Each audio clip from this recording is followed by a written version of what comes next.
Got my eyes straight ahead, got my head in the game. With the red light on, I'm just waiting for the change. Keep my head down low.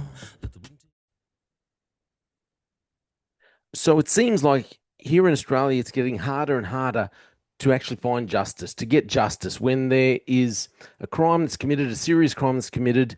People are injured. We have victims just left scarred, and you're looking for justice. The police do their best. They make arrests. They find out, and it all falls at the feet of the magistrate or the judge.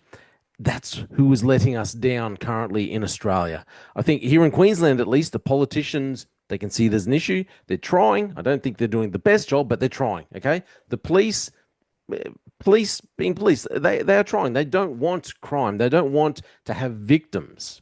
If anything, it just makes more work for them. They want low crime rates, and they do. They do their best. I think they can do better. The hierarchy, the leadership are making mistakes. Obviously, that's my opinion. They're making crucial mistakes.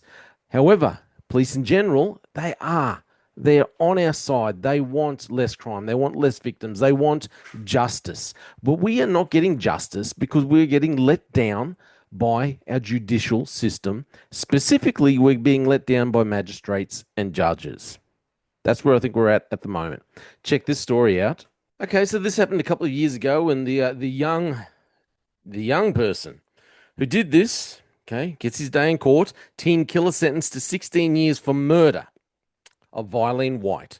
The Premier is going to consider appealing. Okay, so there she is there, Vyleen White. The teenager who didn't hesitate to plunge a knife into the heart of the beloved grandmother, Vyleen White, at a shopping centre, has been sentenced to 16 years. 16 years for killing a person. Cold-blooded murder. But will serve less than 10 years behind bars. The boy, who's 17, he remained composed as Chief Justice Helen Boskill. Well, Helen Boskill, she needs to be kicked to the curb, I believe. Helen Boskill delivered her highly anticipated sentencing decision on Thursday morning. Justice No Idea Boskill ordered the boy spent 60%, just 60%, stabbed a knife through her heart. Her life's not worth that much. Ordered the boy spent 60% or close to 9 years and 7 months of his sentence in custody before being paroled, meaning he will spend just under 10 years behind bars before being released in September 2033.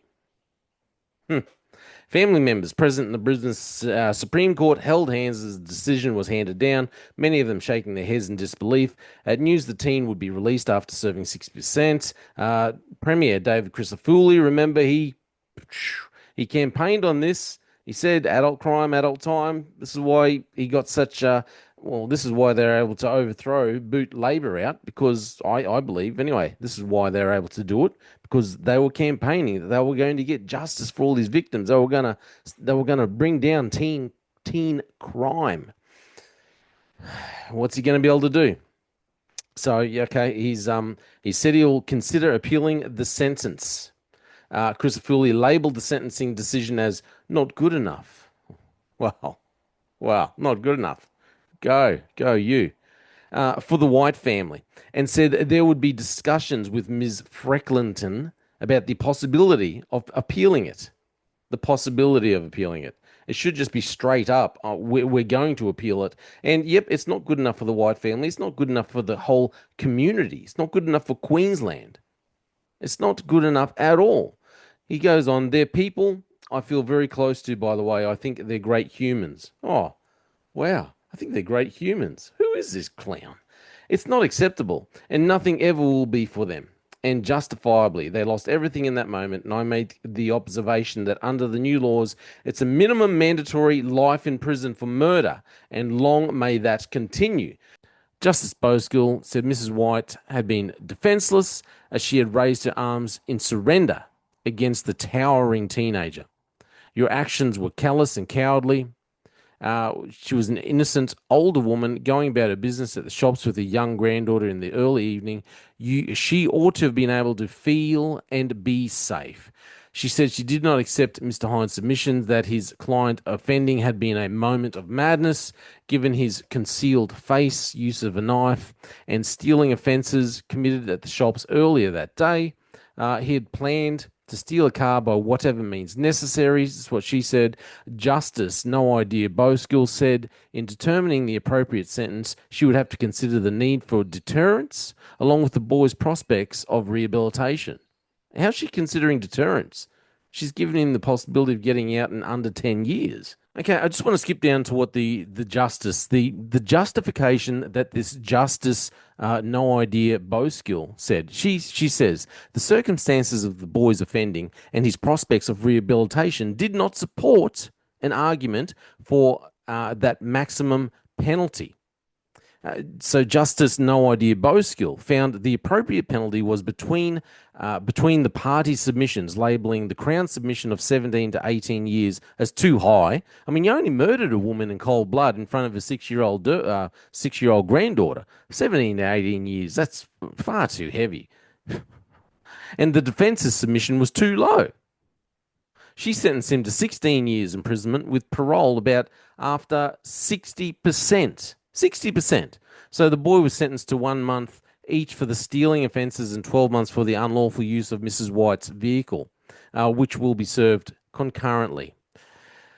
A conviction was recorded for the murder only. Oh, my goodness. Justice, no idea, Boskill. This is the problem that we have here in Australia. We have these justices like no idea, Boskill, who go and say, well, no, it's too much. It's too much. You can't give him a maximum penalty. I mean, he only stole a vehicle. He only committed felonies all throughout the day and then went out and intentionally murdered a woman in front of her 6-year-old granddaughter. That's all he did. You can't have the maximum penalty. Can't possibly do that.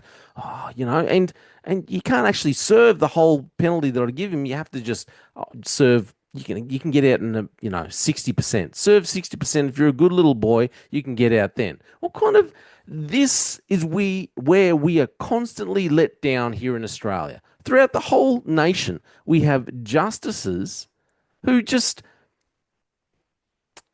if you don't know. You got to wonder where they're at.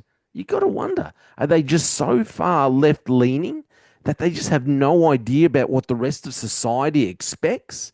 They're just living out in their own little world, living out in Neverland. Got no idea how the rest of the world